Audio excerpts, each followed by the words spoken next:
Okay, welcome to the first edition of OK Computer for 2025. I'm Dan Nathan, joined by Gene Munster, the managing partner at Deepwater Asset Management. Gene, welcome. Great to be here. I hope you had a great break. I think you and I, the last OK Computer of 2024, you and I did it together. So here we are with the first of 2025. I really appreciate you being here. Want to just hit the semis here. I mean, right out of the gate, you have a NASDAQ 100 that's up 3% on the year. You have an S&P that's up 2.25%. A lot of that performance, once again, is, the fateful 8 here, my man. Right out of the gates, up and running. I know that you expected a good year out of most of these names. A lot tracking to the themes of 2024, which were actually the themes of 2023. We have a little bit of a semi-charmed life cycle here, Gene. Let's hit some of the stuff, some of the stories right out of the gate today. Foxconn giving really good revenue guidance for December in particular. I guess we're going to have to wait and see what the guidance looks like, but it sparked a huge semi-rally. We have the SMH up a little more than 4%. We have names like Micron up nearly 12%. ASML up, 8.5%. Taiwan Semi, if it closes here, new all-time high, just broke out of a big range. Nvidia, if it closes here, new all-time high. Give me your sense of what this Foxconn guidance specifically for December suggests for Q1 here and why these names are rallying. Do you think it's a little too much? The most basic level, what's going on is that this concern that we're just at the cusp of the hardware trade starting to unwind.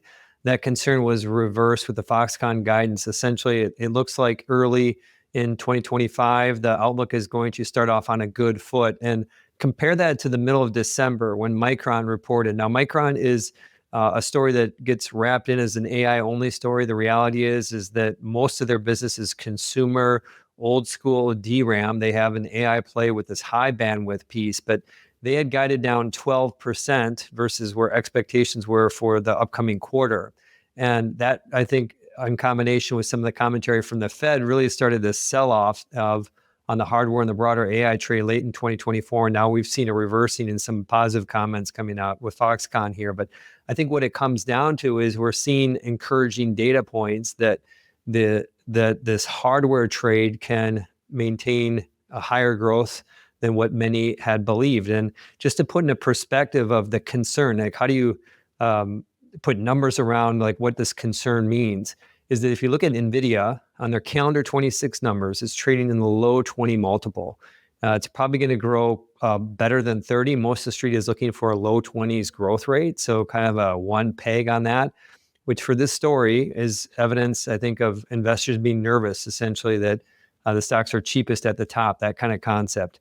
Micron, different market cap, obviously, versus Nvidia, but it trades at, like, even with this move, it's like 13 times next year's earnings and is going to grow revenue this year around 45% and next year for calendar 26 around 25%. So my point is that this market is really sensitive to any commentary from the hardware players about what the sustainability of this AI build out is. And so I think that's what's going on today. And then also investors are focusing or starting to look forward to Jensen's comments related to at CES. Yeah, no doubt. And we obviously know that he's going to be very positive and promotional. That's the way Jensen is in general. The Micron one is really interesting to me, Gene. So when they reported a few weeks ago, obviously everything in the consumer electronics space was very weak, right? And so, the Gen AI component of their memory just wasn't big enough, right? And when you think about it, to drive, let's say, the performance of the stock. So here it is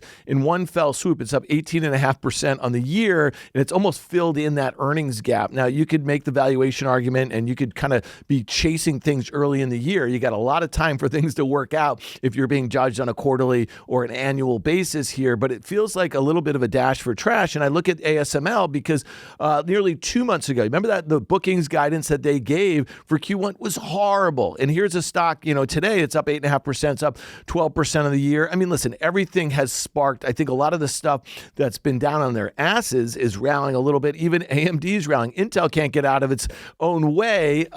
But so I guess my question to you, and we're going to get to the whole custom silicon bit, because that's something that You've raised on numerous occasions over the last couple of months, and that was one of the reasons why, as Broadcom gave their guidance, as Marvell gave their guidance, maybe Nvidia was kind of stuck in the mud. We've been hearing for months, if not quarters, how all of Nvidia's major customers, that's Google, that's Amazon, it's Microsoft, it's Meta, 40% of their sales, how they've been working with the likes of Broadcom and Marvell and others to create, a second source or their own chips, relative to Nvidia.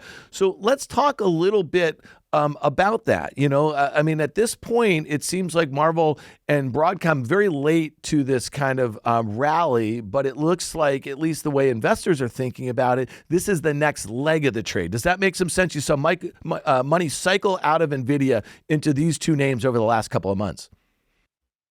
And as kind of part of the narrative for 25 on the hardware side is going to be this custom silicon. And maybe just to add a little bit to what you had said is that the basic concept here is that these hyperscalers have been spending a lot of money with Nvidia, but those that is helpful with a big part of what they're doing and building with AI. They need the GPUs to do that, are more general intelligence type of hardware. But they also are going to increasingly need more silicon that is specific to a function. And so that's this idea of custom silicon. And so that's Marvell and Broadcom. They're going to be some of the bigger beneficiaries of that. And so there's one piece which I think is call it a truth that we have this kind of a syntax around undeniable truths. I don't know if it quite reaches the undeniable truth level, but a truth that custom silicon is going to be at the top of investors' minds throughout all of 2025. And so I think that's good for Marvell, Broadcom. I think that's going to continue to be good because the expectation in 2026 is they're going to see more and more business from these hyperscalers. And then how do you factor in, that, to your point, to your question, like that, the cutting side of this, which is them potentially cutting, them being the hyperscalers, potentially cutting orders from to Nvidia around this. And I'm going to pull up a quote from the press release from Nvidia around how far, what their supply demand equilibrium is. And this was 2 months ago. And their press release, they said that demand for Blackwell, which obviously is the upcoming architecture, is expected to exceed supply for several quarters in fiscal 26, which is basically calendar 25, for several quarters. Now, by my math, several is 3. But my point is that this whole conversation around custom silicon is also coming at a time where Nvidia is saying that they're not seeing any slowdown. And I think at least in 2025, I think both of these can exist. I think you can have Nvidia beating numbers and raising numbers, continuing around the general build out.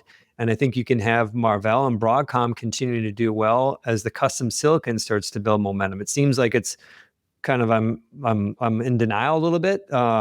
But I think the reality is, at least in calendar 25, I think both of these themes can continue. Yeah, I guess the discount, you just mentioned a little over a PE to growth of 1, right, for Nvidia.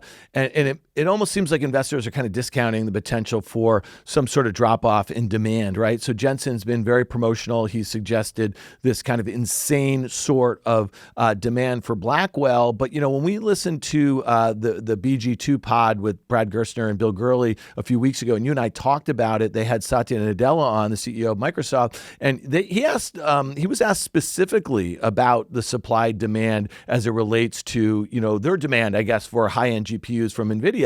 And he said they are no longer constrained. They have the chips that they want. I mean, that was a direct quote, and we'll put the podcast in there. And so I almost say to myself, okay, what's the next leg of this trade, right? And the next leg is exactly what you're speaking to. And then let's just kind of talk a little bit about some of the guidance that we heard, right? So Microsoft, there's a story out this morning. I guess it was a blog post, from a Microsoft executive talking about how they're going to spend $80 billion this fiscal year on AI infrastructure. Now, that could mean a whole host of things, right? It could mean chips. It could mean data center build. It could be leases. It could be power, a lot of stuff going on there, right? And so that is what it is. It reminds me a little bit about what we heard of Broadcom's guidance. By the end of 2027, they're going to see, spending between 60 and 90 billion. I think that was the number. And you and I talked about it a few weeks ago. Up from like 10 billion. Yeah. And this Microsoft Microsoft, I think they probably, spent $60-70 billion in the last fiscal year, right? So this is a bump, but, who knows whether they're going to complete that or not, which brings me to the story, and the information is reporting this also, that Microsoft paused construction on a data center that they were building specifically for OpenAI. We know that they have this partnership with OpenAI. It seems like every week we hear a new story about some wrinkles in that partnership. They're competing on a lot of different levels. They're trying to make their own chips for their own, models and the like here. So when I think about all that together, and I say to myself, okay, if Jensen Huang does not blow the doors off at CES, I start to wonder how much legs this trade has. And as we get to, Q4 earnings and really expectations for guidance, and most importantly, I guess, CapEx by these major hyperscalers, if we're slightly disappointed by that, I'm hard pressed to think that the names that have been benefiting the most for the last 2 years are going to continue to rally in this way. Does that make some sense? Totally makes sense. I think one of the contrarian views is that these companies can keep going. And so I think just naturally, when you have runs like this, NASDAQ up 89% over 2 years, 33% or whatever it was in 2024, naturally you have to expect some sort of a pullback. And I expect pullbacks. We can talk about why I expect a pullback. But I still think we are going higher in 25. I think Nvidia is going to continue to go higher. And part of the reason is we spend time, understandably, talking a lot about the hyperscalers and being 40%. That's a big part of Nvidia's business. But I believe there are other things, whether it's industrial AI applications, sovereign AI. I think there are other things that are still just getting going on that front that are going to benefit their business. And when I think about, to the point of Jensen's comments at CES or what earnings, each window that we go into today, given we have some good commentary from Foxconn, the flavor of it is painted more positively. But in general, when you have the market has done what it has over the past 2 years, each window, earnings and any company events, I think investors are nervous going into this. And so any sort of blink, I think you can see pullbacks. And I think what you're going to see is maybe some commentary around in 3 weeks from one of the three big hyperscalers around how much they're spending and the timing on that. You'll see a pullback, but ultimately, I just believe that AI still is in its early stages on building out the infrastructure. We can talk about where I get that belief from, but if that ends up being the case, then Nvidia is going to grow faster than what people think this year and next year. And even though it's going to be a wild ride, I think it still goes higher. And it's hard to grow at 20% when you've gone from being a $20 billion business to expected to be $50 billion next year, something like that. I mean, it's just this incredible move, but I still think that is how big the infrastructure spend is. And just one quick comment, you mentioned OpenAI and Microsoft, and you flagged this, but I am in agreement that relationship seems to be fraying. And I think that hearing about pullbacks, about what Microsoft is doing around building any sort of capacity around OpenAI, that to me feels more like a feud versus a shift in the paradigm. Yeah. Let me just ask you on the infrastructure, what are some other names in which you're looking at? Is some of the semi-chip equipment guys like an AMAT, which, was participating, the first half of last year, right, was all, it was a free for all, and anything related to that, right? If you're building out fabs, you know what I mean? To kind of build more chips, to go into more servers, to go into more data centers, you would think that the semi equipment guys would do pretty well. AMAT had a massive run and then it gave it all back. It's up a bunch today, maybe 5.5% or so.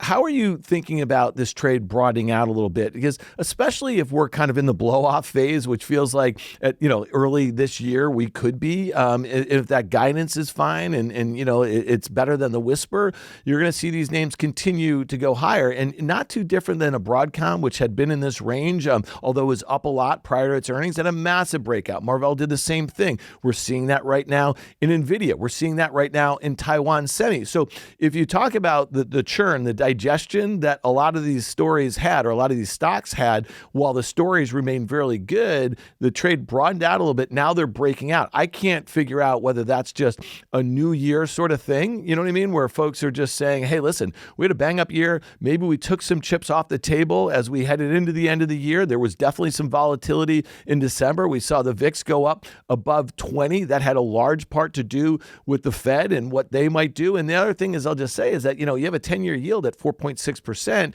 and you have a Fed funds rate that might not be going too much lower in 2025. This was the exact ingredients that made it really hard for some of these long duration, high valuation tech trades in late 21 and all of 22. And so I wonder whether macro and some of this, kind of rate stuff and the dollar exposure and that sort of thing might start to play out in this space too, because throw China in there. You know what I mean? Like, who knows what's going to happen in the first year of the Trump administration? We know that there are plenty of China hawks that exist in that administration and the new coming administration. My goal is to get this right, and I've been continue to believe that we still got a couple years left on this, and I don't want to get lulled into this the performance that we've had with some of these companies and just think that because they've been performing well, they'll continue to perform well. So all those factors that you mentioned are things that are top of mind for us at Deepwater. And I just want to mention, and talk about kind of like the hardware trade piece of this. And I think at the most basic level is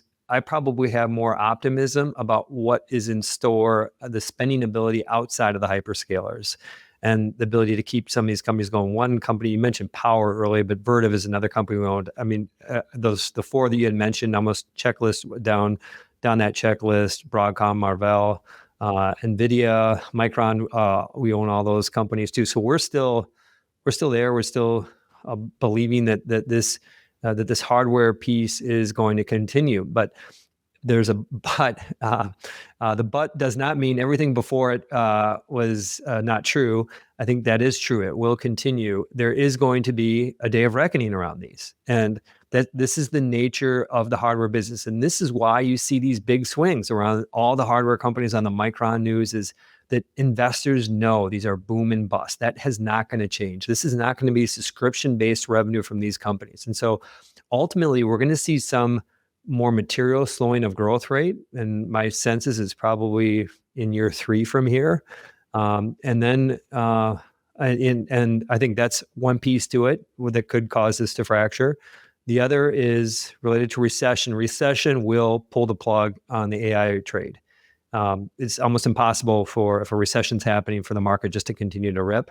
And then you throw in what's going on in China. My sense is that it's almost like a foregone conclusion that China's going to make a move on Taiwan. And I think most people think it's like in calendar 27 right now. So we got a little bit of time there. But when I put all this together, my sense is that the commentary, the guidance from these hardware companies over the next few quarters is going to be optimistic enough, higher than where investors think. And we'll see what plays out. But that's where we're at. Right now, I think expectations are very low on that regard, possibly, you know what I mean? And so the beating of those expectations could be a very good thing for the whole space. But before we get there, I want to talk a little bit about these equipment manufacturers, about other foundries, like a global foundry, for instance, right? Will AMD and Intel finally join the party? Some of these names that have kind of been left for dead. Dell had some very poor guidance. Supermicro did, right, on the server side. So it still seems pretty narrow, despite having this custom silicon kind of theme play out over the last few months or so. So how are you thinking about equipment side? How are you thinking about some of these server names? And I'm just trying to find some places that maybe investors aren't focused on right now. We're not there on some like the Dell and Intel, AMD. We've been there at different times, but we're not there. And so I think that the commentary that we have is that sometimes the obvious trade is the one that works. And so, it feels like the reason why these companies that we're positive on are working is because they actually have something that's different than the ones that are more contrarian. I think in the contrarian camp, Micron, just given its growth rate relative to its multiple, feels like that is contrarian. But for the most part, I think that they're probably at some point there's going to be a big trade, but we're okay missing that on these. And the reason why we're okay missing it because we just think structurally they're still in a challenging place relative to some of the other companies that we own. Yeah. Let's talk about use cases for a second, because I think you and I have discussed this. The consumer-facing applications, whether it's ChatGPT or Perplexity or however you're kind of accessing these models as a consumer, it's just not a big number, right? When you think about it, it's nice to be growing users at that pace and having users pay for it, right? There's free versions of these sorts of things. I mean, our team has, 4 different subscriptions, mainly to Perplexity, but again, it's not going to justify the spend by a lot of these folks. So we need enterprise applications, right? And that's why I think this kind of Q4 reporting period is going to be really interesting. I think any company that has the opportunity to talk about, the return on investment as they spend, lots of cash on these, renting this compute, if you will, right, to do things within their own businesses. Do you think we're going to hear a bunch of that as we go through this reporting season over the next couple of months? Because to me, that's also a really important component, not just the CapEx. The kind of the handing of the baton from the hardware to the software. We saw that late last year, and just in pure the ability for these CEOs to get investors on board about the potential. I mean, there was no substance in terms of what the guidance was around the AI contribution at the enterprise level, at the consumer level. It just still hasn't happened. It's crickets. And I want to just mention, I don't think we're going to see much. I think maybe in Q4.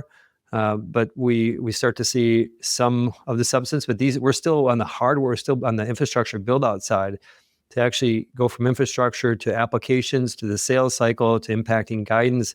That's going to take some time. And so I think the good news for some of these software names, as you said, I think expectations are not for much of a lift this year, but the management teams need to be talking it up and be just as aggressive as they have been over the last couple of quarters about the potential in 26 and 27. I think if they continue to do that, I believe investors will give them, will believe in that, just because there's these kind of glimmers. And back to the use case, just one other piece is that to put the use case in perspective, we went over these numbers late last year, but if you look at GPT, daily active users are about 150 million. Now, the company gives a weekly number of 300 million, but it's probably, that was back in November. So the dailies are probably 150 million.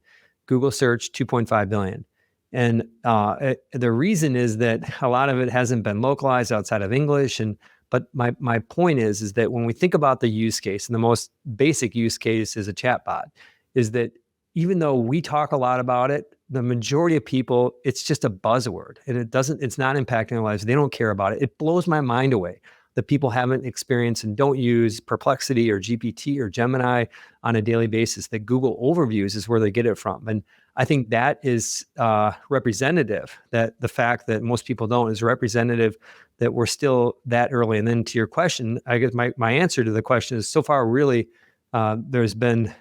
it's limited what the use cases are, but I think the potential, I mentioned, we do some experimenting and have moved that into an affiliate company called Intelligent Alpha, which uses AI to help pick stocks. I mean, that's a piece to the like a real use application of how AI is impacting the world.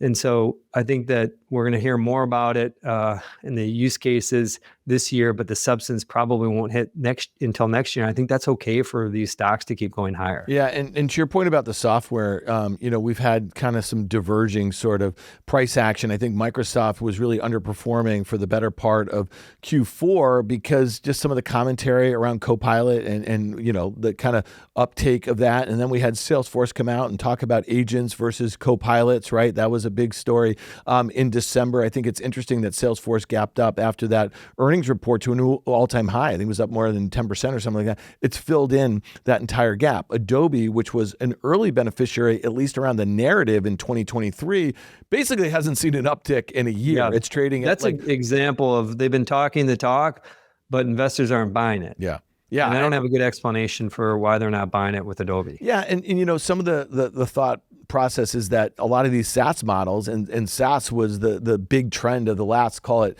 15 years, and software might be going, by the wayside a little bit, especially as you have some of this new technology that is probably more efficient than, a lot of the models, I guess, that we saw, the business models, if you will, right? So the whole idea is that, you're going to be able to disintermediate a lot of processes, right? If you're going to incorporate this technology into your work processes, that sort of thing. So again, interesting stuff to track that. The software outperformance in Q4 was massive. It really started in early November. I think the IGV had like a 20% rally or so. It's since come in a bit. The SMH, the ETF that tracks the semi, it went sideways. I mean, it really consolidated for months. So to your point about the hardware trade maybe getting back on its horse, and maybe the software stuff is really a show me story, that could continue to be outperformance of the semis versus software for maybe the first half of this year. I mean, that's generally how we're positioned is for that, and still think there's legs to the AI trade as software starts to kick in. Want to just give a little insight in terms of how we internally talk about these themes and the impact is that when we think about the opportunity applications, AI applications at the enterprise, there's obviously dollars to be spent there. When you start to think about the consumer side and how advertising dollars impact consumer, I'm not going to go to the punchline here because it's something we're still debating and digging into. But consumers' willingness to pay subscription is limited. And I think that the investing community, I'm guilty of this, loses track of that. I also have multiple subscriptions to these chatbots and use them frequently. But for most people, that's just not a reality. And so I think that, if kind of want to push this to the next level, like what should people be debating right now is how does a simplified experience that's powered by AI impact consumer behavior, and specific to companies that benefit from advertising, and what impact does that have in 27 and 26? And so I would just encourage people to look at your own behavior about how you're using search, Perplexity, GPT, Gemini, all of that whole mix together. And then remember that you're in a very small group that's actually experimenting with all these. And how do you think that this is going to ultimately impact the ability for these big companies to monetize? Yeah, so away from the big companies, and I think you're talking about obviously the hyperscalers and the hardware players, but then, their customers are the ones that are really important, right? And we just talked about use cases. What sectors, what industries in 2025 do you expect to hear more of? And Walmart's a great example. They talked about the e-commerce growth being reaccelerated by some of the generative AI tools that they're using, whether it be for logistics or serve recommendations or just to help kind of consumers arrive at certain purchasing decisions. Do you think that retail remains a spot where we're going to continue to hear? Like, I would think that like at some point you're going to hear Nike that is in a big transition right now. The stock has been on its ass for, a couple of years. There's management change. At some point, they're going to adopt a narrative around generative AI, how it can re-accelerate growth or something like that. And so I'm just curious, because that reminds me a lot of 1999, where a lot of companies started, talking about how internet was going to, basically, change their business model altogether. And a lot of companies outside of the internet space started participating in the rally. Now, a lot of those companies had that premium taken out in the back half of 2000, 2001 and the like. So I'm just curious, are there a couple sectors that you want to focus on for almost immediate use cases as we think about it in 2025, or at least the narratives around it? Yeah, the immediate, I think it's going to be retail and content. Those two are on the retail side. I mean, Walmart's chart looks like Nvidia's growth rate. I mean, it's spectacular what has happened there. I totally missed it. And I think that the ability for them just to improve operations, improve their recommendations, streamline operations through use of AI, improve recommendations, I think it's getting that kind of that tech multiple. But I think that Amazon's got a big opportunity. I think, is it Rufus, the kind of their answer bot that is experimenting. I think what Meta could do around commerce, I think can expand dramatically. Meta, in terms of just think about like today, beneficiaries of AI, I think what can happen around content creation. And I'm still, I'd still find it hard to believe how fast they grow their their active users, their daily active users, still growing at 5%. It's a 3.2 billion active number. And the reason why they do that is that they're just making it more efficient to create content using better targeting through AI. This isn't buzzword bingo. This is like substance that's happening with their business. And so I think those are like two very obvious areas. And then I think that what you described, that Nike example, I think that's probably like calendar 27. I think we're still a couple years away. I think next year is probably the year where this is going to be a fun debate that we're going to have throughout this year, Dan, but something around autonomy. And I think that setting up, I think there's a whole piece, not just talking about cars, but around robotics. And I think that's a very real, tangible example of how AI can be a segment to invest in this year in anticipation of next year. All right. Well, Gene, you and I are going to have many conversations about it. I really look forward to it. I hope you and I can check back on the pod before we get to Q4 earnings. And so I really appreciate your contribution. As always, that's Gene Munster, managing partner of Deepwater Asset Management. Gene, great chatting with you. Thank you, Dan.